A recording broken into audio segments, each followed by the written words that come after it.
I'd gone to open the door and get out of the car. And when I did so, as I was opening the door, I said, "Hey, come here for a minute." And that's when he turned and said, "What the are you gonna do about it?" and slammed my door shut on me. Slam the door shut? Yes. I used my door to try and push him back and yell at him to get back.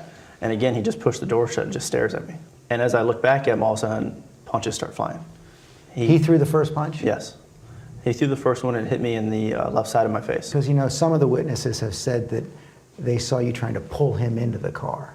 That would be against every training ever taught to any law enforcement officer. I don't know what or how many hit me after that. I just know there was a barrage of swinging and grabbing and pulling for about 10 seconds. And then what?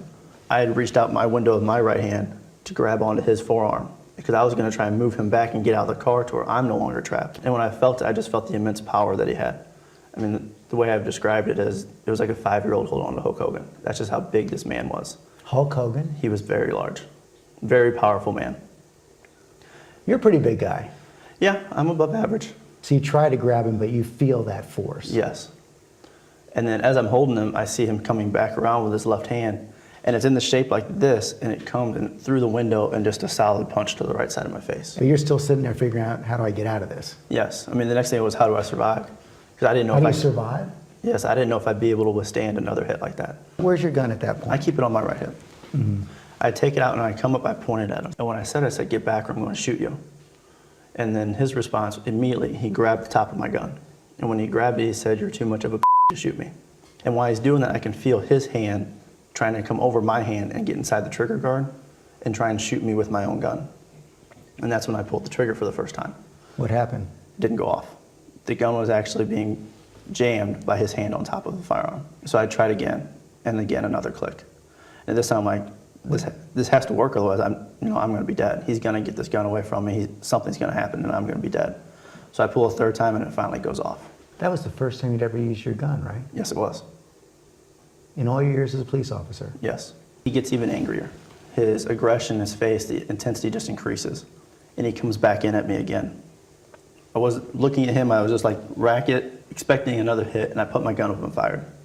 Then I go to exit my car. And when I'm getting out, I use my walkie and I say, "Shots fired, send more cars." And I start chasing after Michael Brown. When he stopped, he turned and faced me. And as he does that, his right hand immediately goes into his waistband, and his left hand is a fist at his side, and he starts charging me. What did you think when you saw that? I didn't know. I mean, my initial thought was, is there a weapon in there? Even though he hadn't pulled something out earlier when he was confronting you? It was still just the unknown. And again, we're taught to let me see your hands. As you know, some of the eyewitnesses have said, at that moment when he turned around and put his hands up. That would be incorrect. No way? No way. After he's coming at me and I decided to shoot, I fired a series of shots and paused. What did you see? I noticed at least one of them hit him. I don't know where, but I saw his body kind of just flinch a little. And after that, I paused and I again yelled, "Stop, get on the ground," giving him the opportunity to stop. And he ignored all the commands and he just kept running. And so after he kept running again, I shot another series of shots. And at least one of those hit him because I saw the flinch. Well, this time he's about 15 feet away. So I start backpedaling because he's just getting too close and he's still not stopping. He gets to about 8 to 10 feet, and as he does that, he kind of starts to lean forward like he's going to tackle me. And I looked down my barrel of my gun and I fired, and what I saw was his head, and that's where it went. Settle down! That motherfucker shot my baby ain't there! Settle down! Kiss my ass! That's what you do! Tell me to settle the fuck down! The crowd became more angered. Even someone firing shots.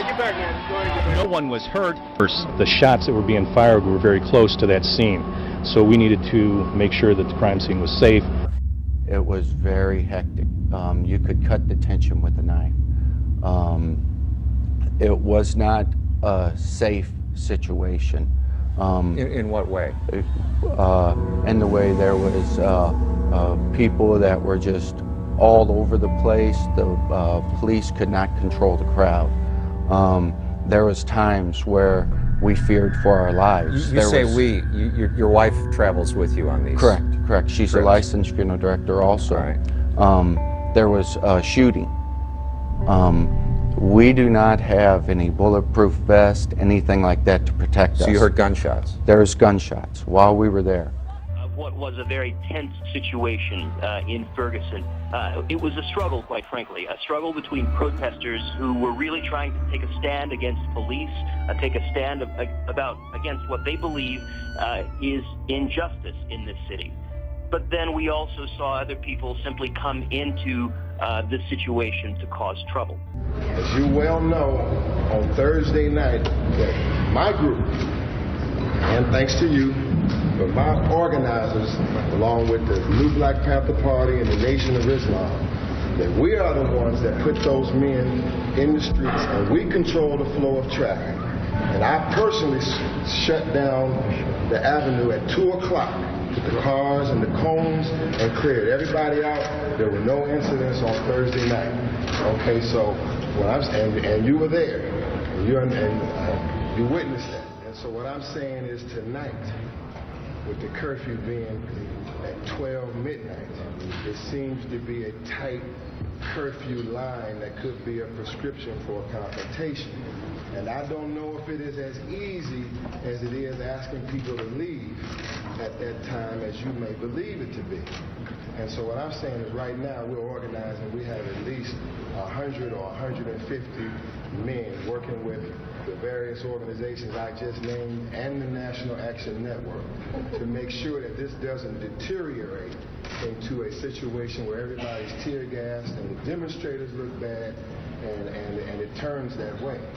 And so is there any way that the curfew could be pushed back some, and that there is some dialogue here for some rules of engagement, because I don't believe that the police could enforce the curfew without a confrontation.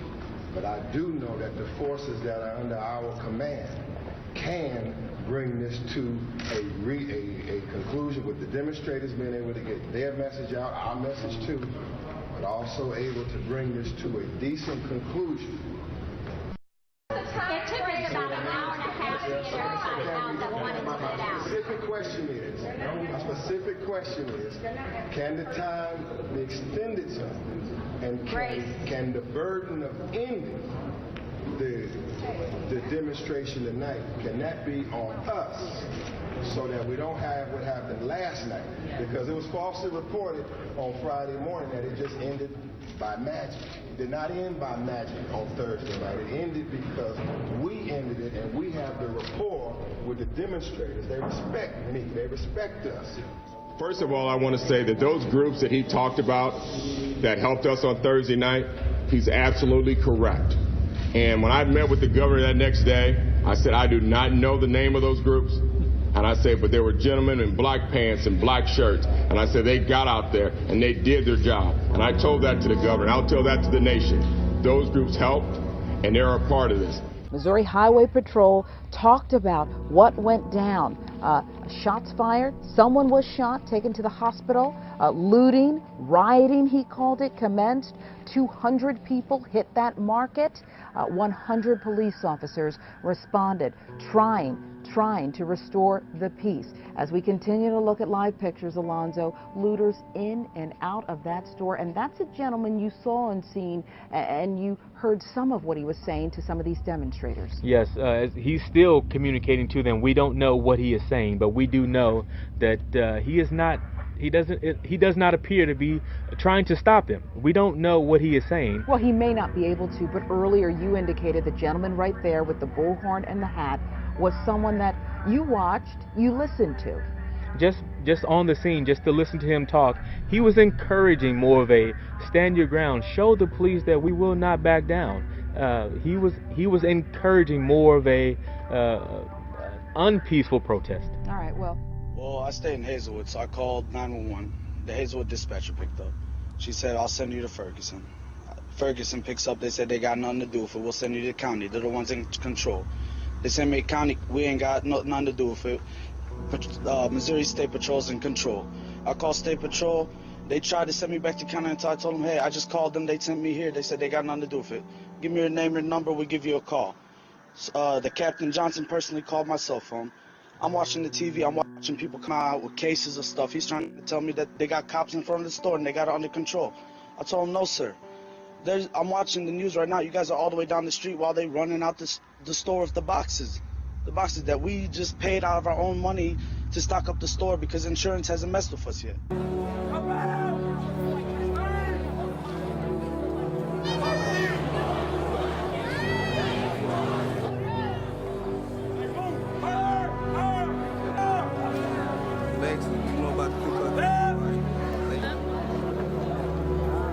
You with the notice?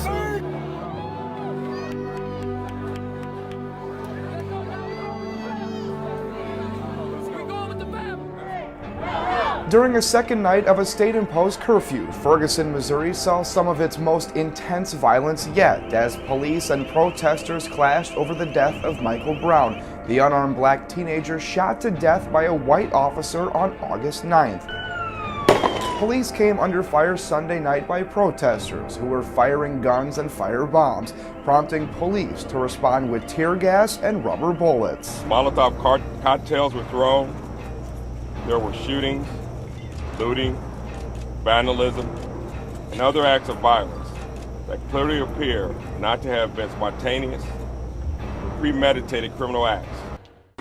Amidst all the reports of property damage, fires, and unrest in Ferguson, the death of 20-year-old, DeAndre Joshua has gone almost completely unnoticed. Joshua was found dead in his car on November 25th, the morning after it was announced that a grand jury chose not to indict Officer Darren Wilson for the shooting death of Michael Brown. And despite the vast amount of police, protester, and media presence in this small town, there are few to no details about why Joshua was killed that night. Joshua was found not far from where Mike Brown was killed. He was 20 years old. He was found inside of a car that had been backed up into a parking space of an apartment complex.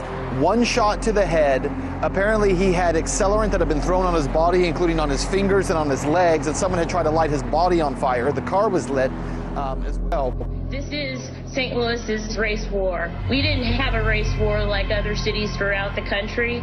This is our race war. And people have to be open, and they have to be honest, and they have to be earnest. And they have not been earnest for decades. We got National Guard just standing there. It's terrible. They know what they're doing here. No, they said themselves they don't know why they're here. Really? The only thing they're here for is to protect the police station. The police station. That $25 million police station that they just built. Yeah. Also tonight we have more than 2,200 National Guard that were sent protecting the police department. You know, the National Guard was out in Ferguson in August and September as well. But for the most part, they stood by and were ready to help police if necessary, but they didn't really come out onto the streets.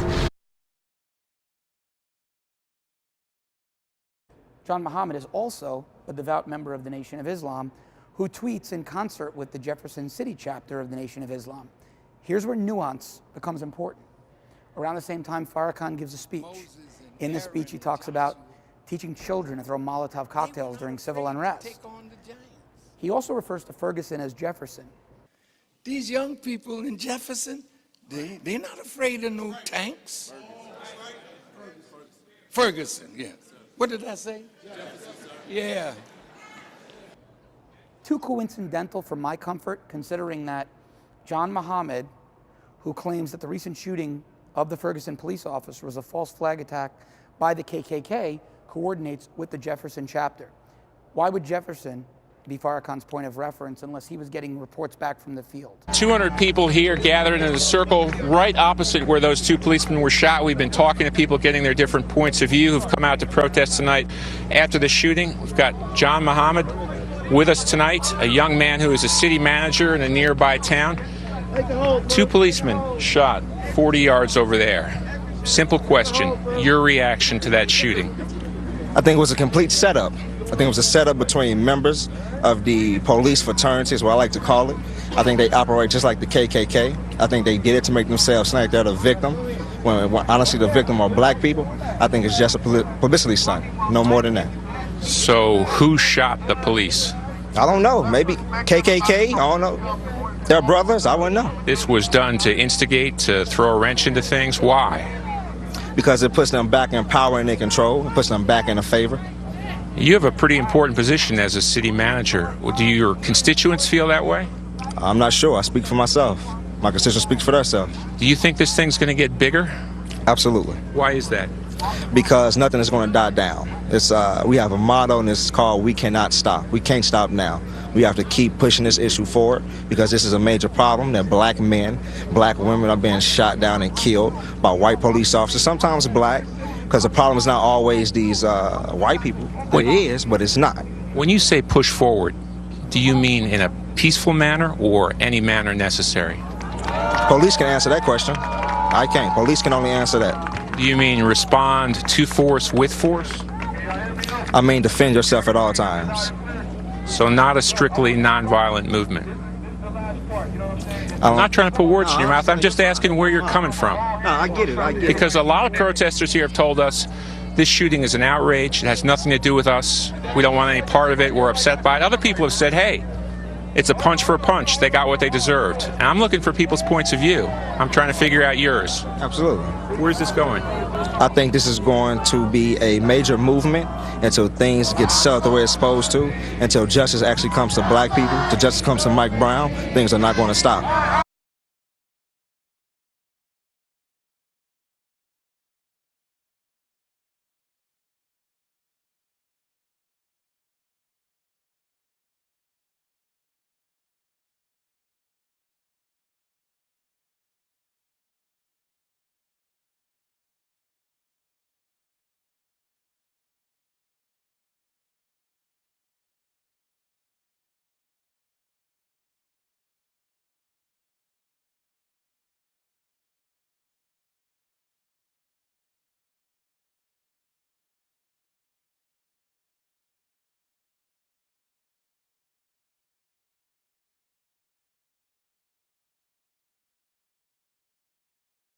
For God's sake, tell the students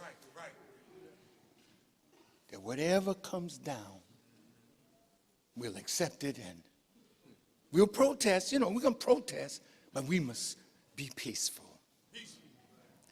See? But the young, they are God's children, and they are not going down being peaceful. Listen, watch now, because once it starts, it's on. You may not want to fight,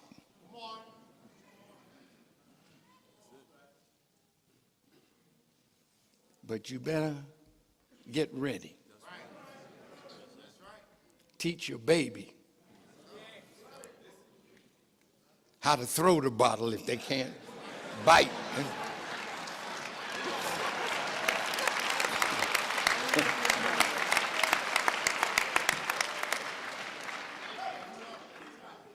We're going to die anyway.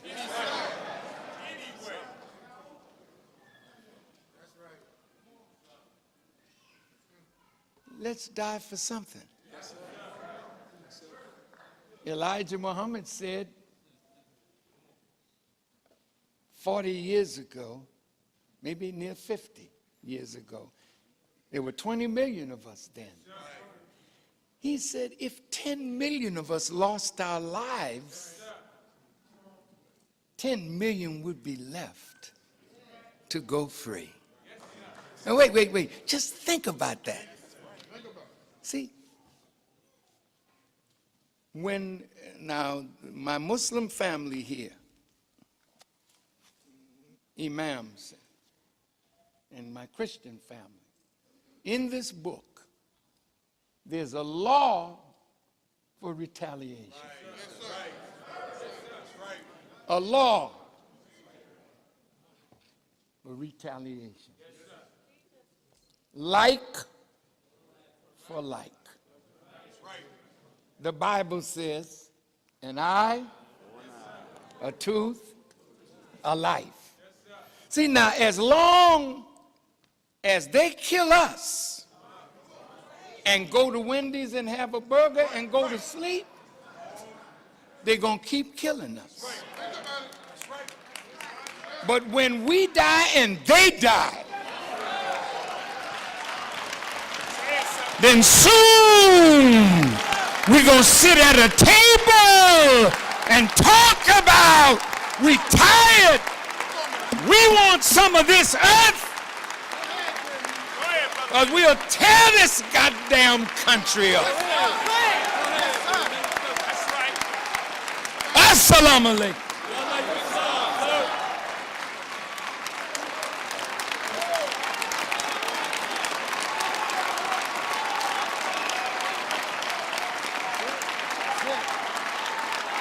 The Honorable Minister Louis Farrakhan. Let's move over here. Who are these guys? Well, you know Method Man from Wu-Tang Clan, which had a song, PLO Style. This is a guy, Basim Masri, well-known Palestinian sympathizer, agitator, civil activist. And this woman, her name is Rania Khalek, and she is a journalist about the world. Now, they all have their own theories on what happened in Ferguson with regards to the shootings of the police officers. Method Man says, you reap what you sow. I don't care that the police were shot, too bad. Not a really nice sentiment from a mainstream musician. Masri feels that it was a false flag, that the KKK or white supremacists shot the cops. And Khalek feels that the shooting was actually intended, the rounds were actually intended to hit the protesters themselves.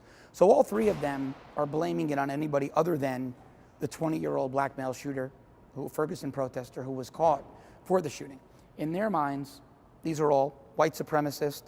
The perpetrators, rather, are white supremacists, KKK members, or Israeli agents.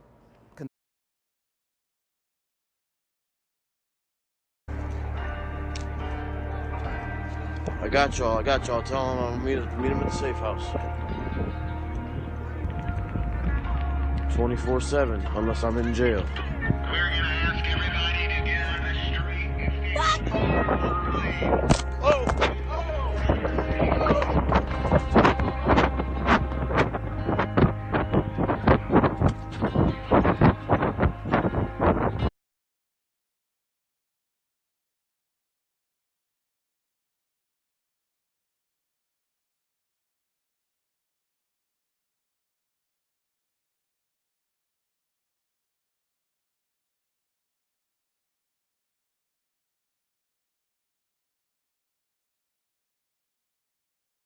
Sound of me being, me spitting. That's not what I was actually doing. You've been charged with spitting on a police officer, am I right? Yeah, they believe videos and they believe Twitter trolls before they actually look at evidence, but that'll get thrown out of court. That's cultural background. Do you think you're helping? Do you think you're helping the situation if that's the behavior in which you're involved? Well, you know what? I don't think we should be looking at citizens about how they react towards their public servants. It should be the other way around. Now, what you saw right there was reality TV. People are pissed off about how they're getting treated in the streets and how people are getting killed. They should be looking at that besides our reaction. We have a right to be mad. Our anger is justified. So any other narrative besides that is just people getting off the subject of justice for Von Derek Myers and Mike Brown.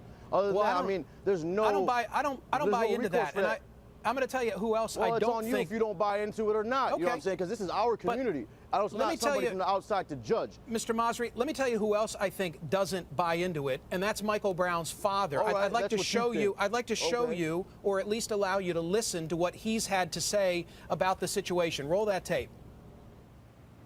I thank you for lifting your voices to end racial profiling and police intimidation. But hurting others or destroying property is not the answer. No matter what the grand jury decides, I do not want my son's death to be in vain.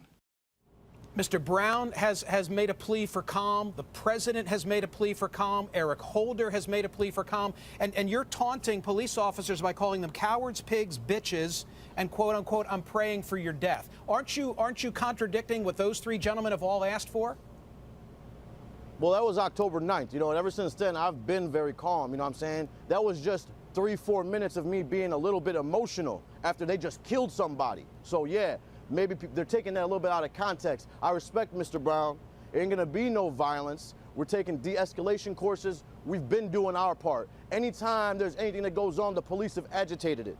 They're gonna have to learn how to police us We don't have to learn how to conform to them. They serve us, we don't serve them. I don't know what people get about this, where we have to bow down to police to everything that they say. We got freedom of speech in this country, and I can push it to the limit any which way I choose. If right, the police but don't like it, then they need to change themselves. You can't run into a theater and shout fire either. There are limits even on free speech. You can't defame someone. I have a proposal for you. You know what? There's also a limit on gun violence, too. There's also a limit on police killing people. Mr. Masri, and that's what I've got an idea for you. We're not here for anything on what people got to say. I have an idea for you, sir. People are getting killed behind this. There's blood on the street, and you're worried about words. Come on, man. I have an idea for you. That's what journalists are missing right now. Why don't you go investigate something real? Why don't you go investigate something real? I spoke my mind. I'm a citizen. Why don't you worry about us getting killed? The warrants, the extortion, the limits on the Mr. Constitution Masri, they put on us. Do you worry about that, Michael? No, you're worried about what I said. No, I'm worried about facts. I know about facts, too. I've listened to you. And the let facts me finish have been my thought. skewered since day one. Please let me finish my thought. I'm listening my thought is as follows. Why not everybody catch their breath? Allow this thing to run its course. And then when all of the evidence that was evaluated by the grand jurors get put online and we can review hundreds, thousands of pages of factual evidence, then we catch our breath, evaluate what it says, and plan what our next moves will be. Doesn't that seem like the more prudent course? Well, you know what? You can plan your own reaction however you want. You can't tell our community how we're going to react. You know what I'm saying? This is our community, and we're going to do what we feel. Now, like I've been saying, we're going to be peaceful. We've been taking de-escalation courses. We've been getting training. You know what I'm saying? So there ain't going to be no violence. Y'all are the one that are hyping this up and making it something that is not. Over a few statements that I said over a month and a half ago. 3 minutes of me being out of line, y'all want to characterize me as some kind of demon. And that's on y'all. I don't really care. I'm living here. Mr. Masri, and people what know I'm what saying, I'm sir, about. what people I'm know saying what it's all is about, too. So there's y'all more can go ahead and skewer what y'all want to do. I'm going to give you my final thought, and then you can give me yours. There's more unknown in this case than there is known. I don't know how you could be rooting for an outcome when you don't know the evidence that was presented to the grand jury in this case. Go ahead, you get the final word. I know this, that Darren Wilson shot 6 extra times, and he had to. He's supposed to shoot to apprehend. We're supposed to have preservation of life in this country, not death. Anytime they shoot somebody and they kill them the first chance they get. That's not what law enforcement's supposed to do. They're supposed to protect and serve us, not to kill us. So all that other stuff you're talking is irrelevant. People are dying. Let me tell you what's words. irrelevant. Irrelevant is the testimony of someone via a television camera who wanted their moment of fame. I want to see the testimony of the witnesses under oath in front of that grand jury. That's what I want to see. And I want to know the police officer's account, because we haven't even heard it. I can believe what I want to believe. I don't care what any of them got to say. I know what happened. I know that you know what happened. Darren Wilson did not have to execute anybody. Darren Wilson did not have to execute anybody. He could have shot to apprehend. He didn't have to shoot to kill. That's it. I don't know what happened. I don't know what happened. That's a teenager. I want to read the evidence. That's a teenager, and he was unarmed. No, you ain't got to read the evidence. He was unarmed. His hands were up.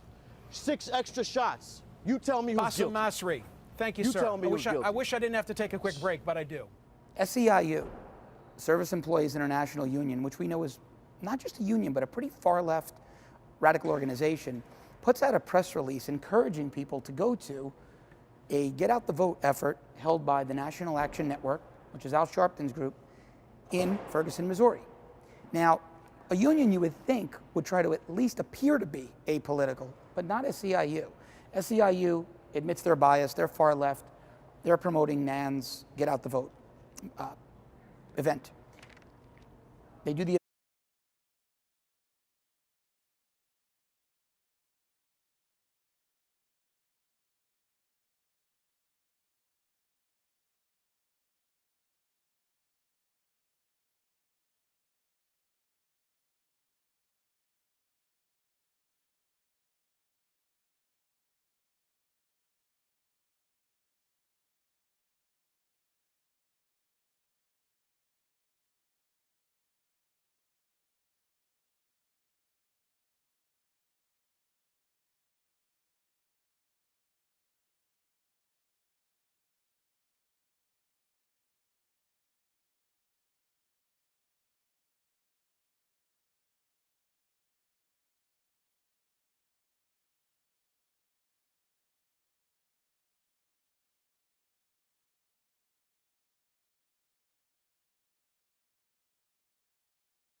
bullshit.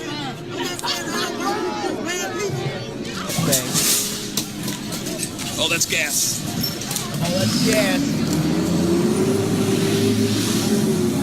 That's gas.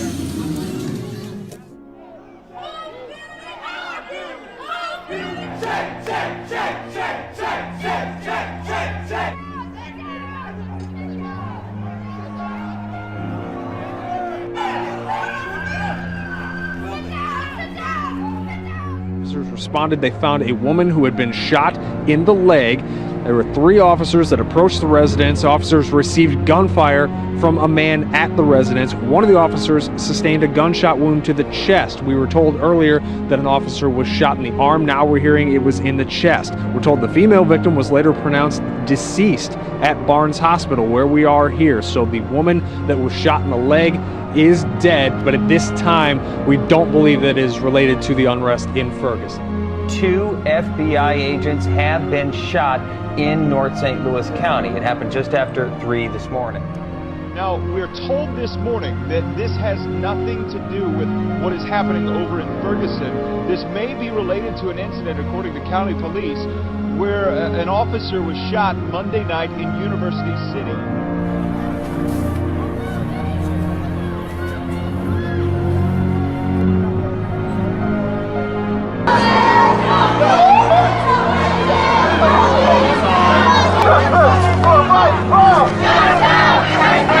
Across the street, walk around.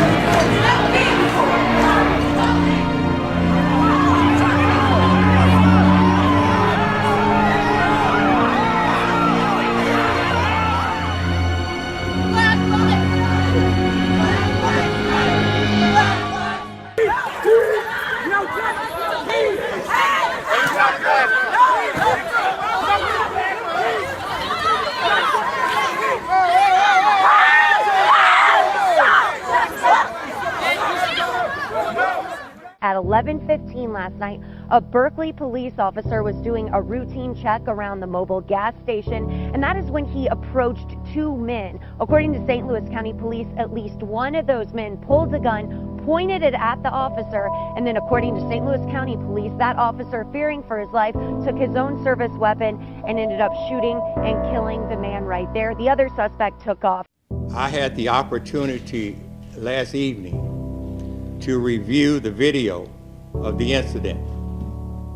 And what I saw in this incident is not what people portray. And at this point, our review indicates that the police did not initiate this, like Ferguson.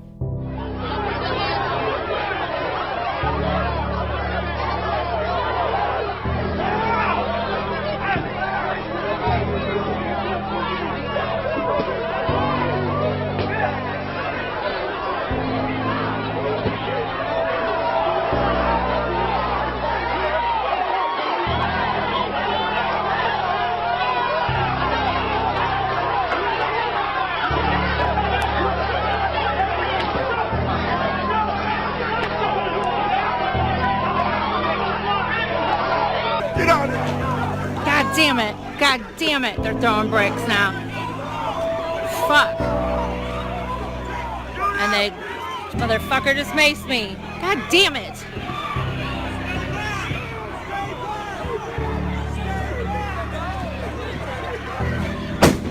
Woo! Shit. Oh no! Stay back! Get back! I'm filming. I'm just filming. I'm filming. I'm filming. Don't mace me. I'm filming.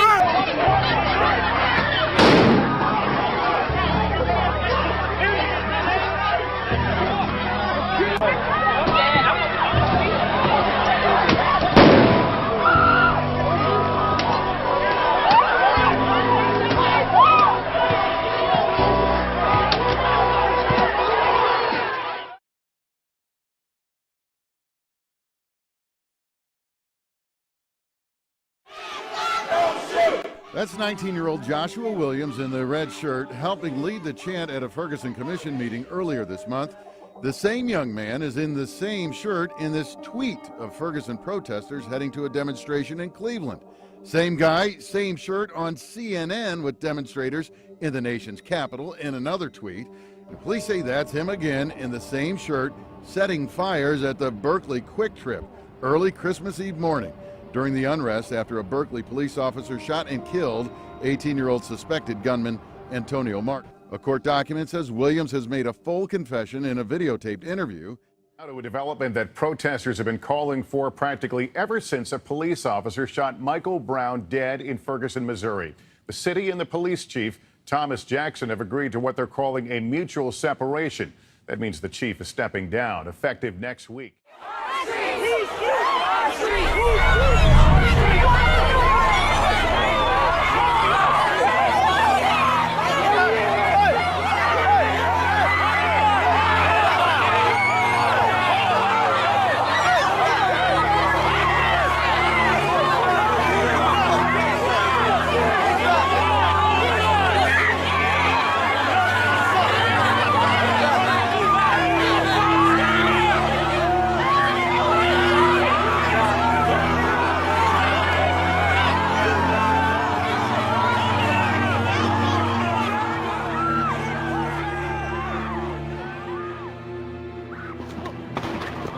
Breaking overnight, 2 police officers in St. Louis County shot outside the Ferguson Police Department. A night of protests in Ferguson winding down when shots rang out.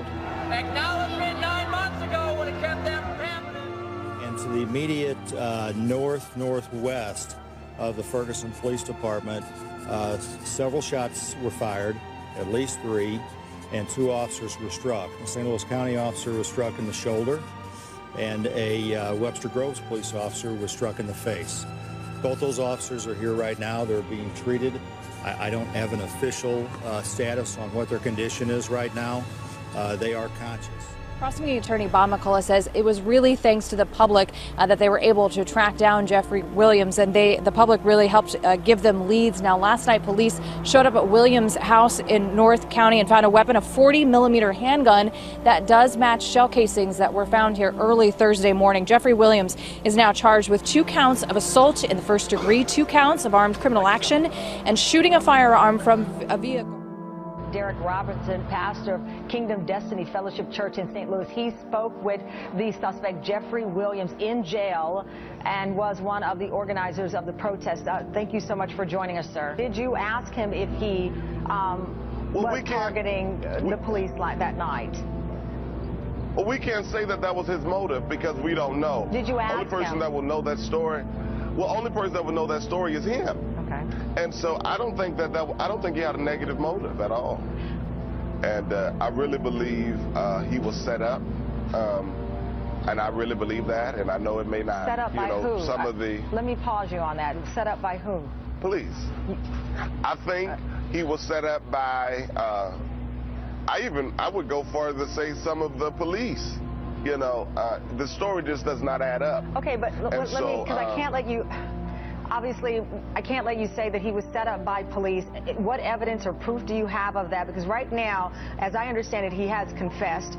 They found the caliber of weapon that was used was with him. And he has, according to police, admitted to firing those shots.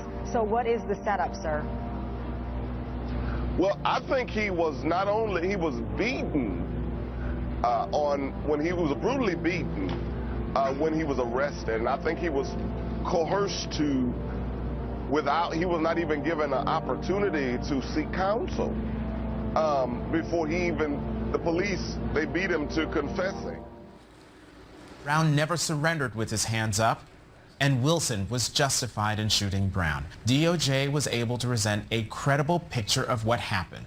You can read about the fight between Brown and Wilson in the SUV and the fight over Wilson's gun on page 6, and how hands up, don't shoot, a mantra built on a lie, became the narrative of this sad affair. But we must never allow ourselves to march under the banner of a false narrative on behalf of someone who would otherwise offend our sense of right and wrong. And when we discover that we have, we must acknowledge it admit our error, and keep on marching.